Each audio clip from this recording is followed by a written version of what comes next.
Hello everyone and welcome to Galaxy 89 Cars. Today, thanks to Lexus Guildford, I'm taking you on an in-depth exterior and interior tour of this 2023 RZ450e. You can find all of Lexus Guildford's contact details in the description of the video. Lexus is known for being pioneers with their long-standing self-charging hybrid range. They have ventured into the all-electric category before with the UX300e, but the RZ represents their first dedicated all-electric luxury car platform.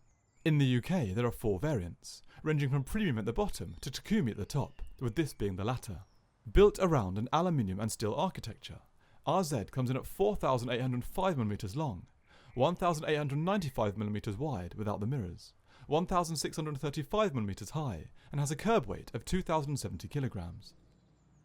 In electric cars, we usually can't look at the powertrain as it's stored in the floor or lower parts of the car. However, this is where RZ differs. First, we need to pull the lever to the right of the steering wheel to unlatch the bonnet. Then, moving to the front, we need to push a small catch to the left, so we can push the bonnet up and manually support it on a single strut, found to the left. This space typically acts as an additional storage in most other electric cars, but here we find the front electric motor. RZ is powered by a 71.4 kWh lithium-ion battery found in the floor of the car that drives the front and rear electric motors to provide 4-wheel drive, and a total output of 308 brake horsepower and 435 Nm of torque. This power output results in a 0 to 62 mph or 100 km/h time of 5.6 seconds and a top speed of 99 mph. This Takumi variant offers 245 miles per charge and can be charged on either 11 kW AC or 150 kW DC chargers, with the latter charging the car from 0 to 80% in just 30 minutes. Once finished in here, the strut needs to be fixed below and the bonnet can be secured. Now moving down to the corners, we find 20-inch wheels at the front and rear. These are the larger of the 2 options available in the UK. Braking is provided by ventilated discs that also have an electric regen capacity, 328mm at the front and 317mm at the rear. Stability is provided by front McPherson struts with the multi-link set up at the rear. Both of these come with coil springs and anti-roll bars. Now we've finished the model overview, we can start the in-depth exterior tour from front to back. The lower section of the front starts with a notch bumper and air intakes above it.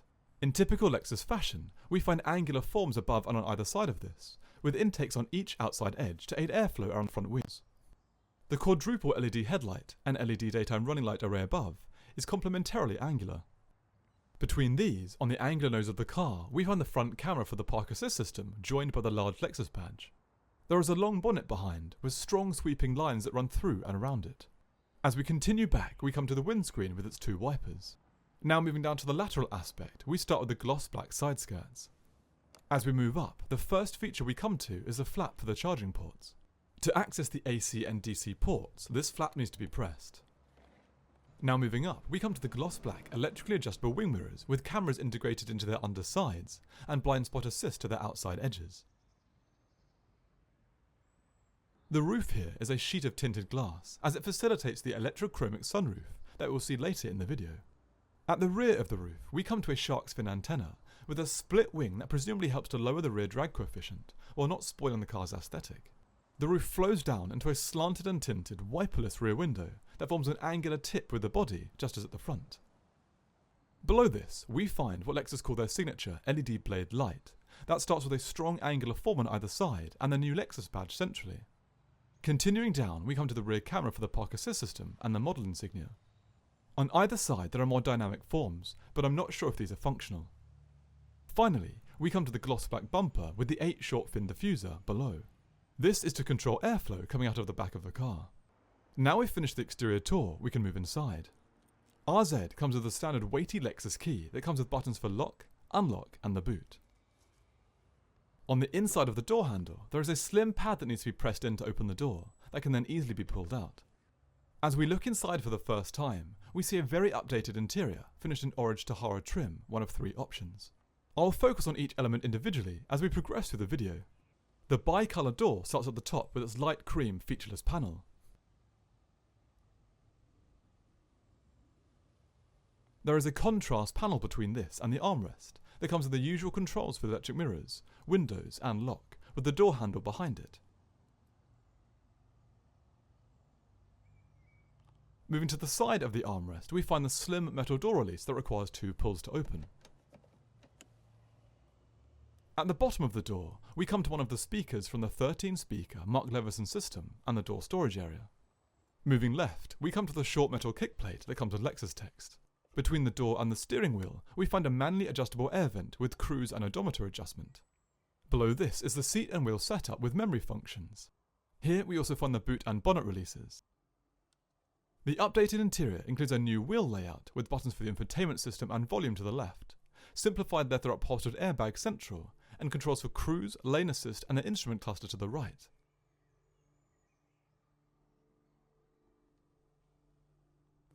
We need to press the button next to the infotainment screen to start the car and see the new ignition displays.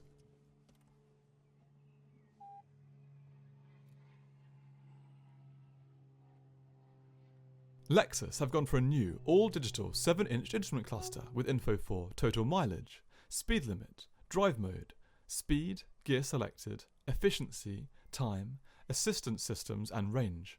The central part of the display can be changed to show general trip info, the DAB digital radio, direction and adaptive cruise mode. There is a very clear heads-up display above that can be manually moved around and display the same info as just seen.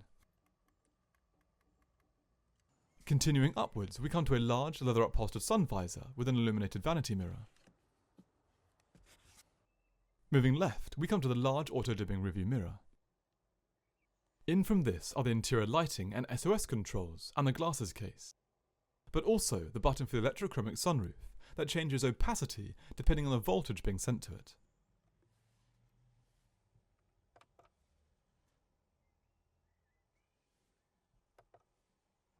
Moving down and rightwards, we can view the angular, multi-layered dash that contains further speakers from the Mark Leveson system and air vents.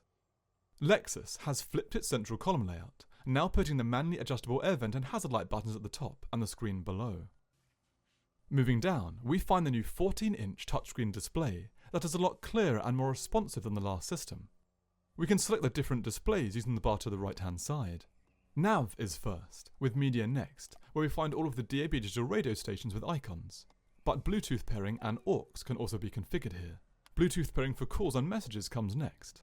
Car comes after, where the car's drive modes can be changed from eco to range, normal and sport, affecting acceleration, steering feel, and which systems can be used in an attempt to boost efficiency. These variables can also be configured independently.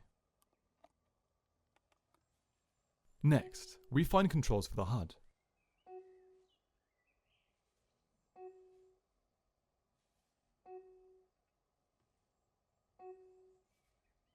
We then come to controls for the exterior lights and the new 64-colour interior ambient lighting system, where presets or a custom colour can be selected. After this, there are options for charging, tyre pressure, interior locking setup and general setup.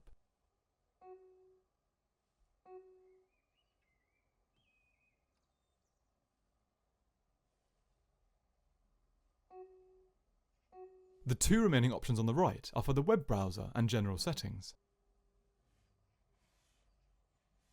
The row of controls along the bottom is for passenger and driver seat ventilation and heating, the heated steering wheel, and general air conditioning, facilitated by the new rotaries on either side.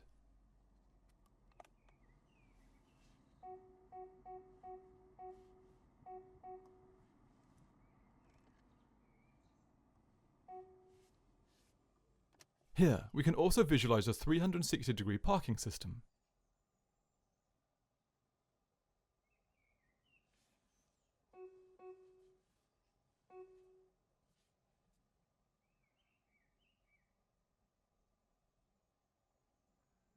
Now moving away from the infotainment system, we see there isn't a glove compartment on the passenger's side. Returning to the central column, we find 3 USB Type-C inputs, the camera button, and a button for the steering wheel. Under these we find a wireless charging port. The wider, mid part of the central column comes with 2 metal-rimmed open cup holders to the left. Moving to the right, we see Lexus no longer includes their trackpad. Instead, we find park mode with the new drive selector for the single-speed auto gearbox to the right that needs to be pushed down to select either neutral, drive or reverse. Behind these, we come to the electric parking brake and ESC off button. As we continue back, we come to the large, leather upholstered lid for the central storage area. On either side of these, we find the 8-way electrically adjustable seats, upholstered in ultra suede with leather along the sides.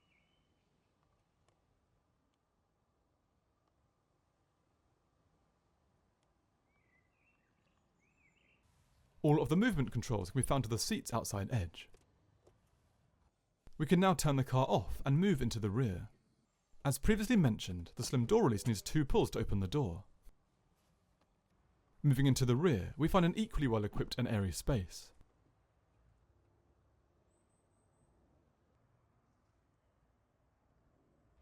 As always, the door comes with fewer controls, so here we only find buttons for the window, door release, speaker and door storage.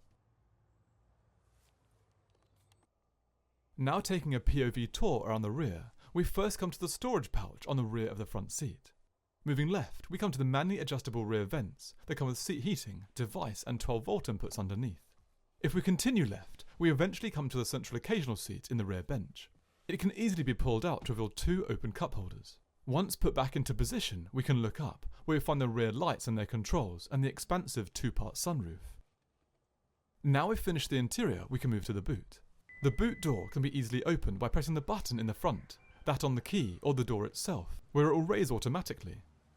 Looking inside, we find the charging cable, but also a 522 litre boot that can be extended to 1,451 litres by putting the rear seats down.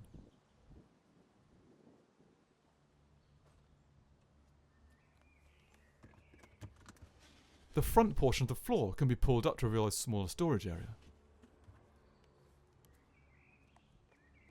Once finished in the rear, the boot lid can be auto-closed by pressing the button on the underside.